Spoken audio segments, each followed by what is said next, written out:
New York recently changed its firearms law. The minimum age to buy an assault rifle is now 21.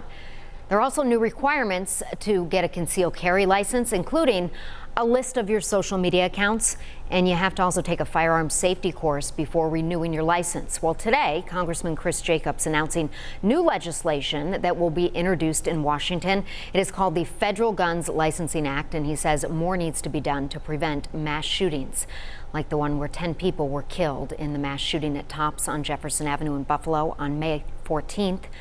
On May 27th, Congressman Jacobs said he would support a federal assault weapons ban and raise the gun ownership age to 21. Then on June 3rd, he announced he would not seek re-election after losing the support of conservatives. And tonight I spoke with a local gun shop owner about recent changes in gun legislation.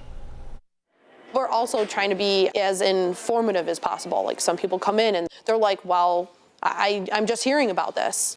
Carly Short owns Johnson's Country Store in Lockport. She says recent changes in gun laws have impacted her business. There's good and bad. It's good that it has brought more people in because they're starting to hear about them and they're like, what's going on? It's negative that it has, one, caused some panic buying, people buying just out of fear. Also, it has limited on some of the things that we can sell. As gun shops adjust to new laws in New York, Congressman Chris Jacobs is pushing for stricter federal legislation. If you would like to acquire a semi-automatic assault weapon style firearm, you would be required to obtain a license. The license would require an enhanced background check. His bill also calls for fingerprinting, a required firearm training course, and a fee of $130, money that would go to the Department of Justice to pay for the handling of applications. So that there be sufficient resources to make sure the turnaround is within 30 days. How do you think this would have prevented the Buffalo shooting?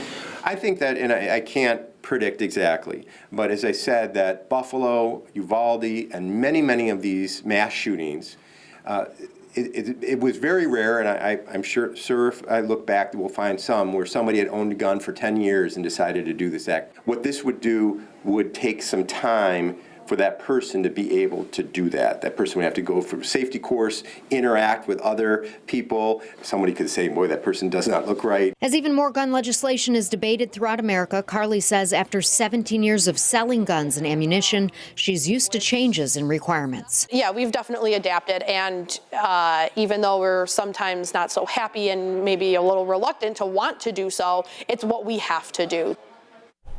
Well, active duty military and law enforcement officers would be exempt. The new bill does not apply to anyone who currently lawfully possesses an assault weapon.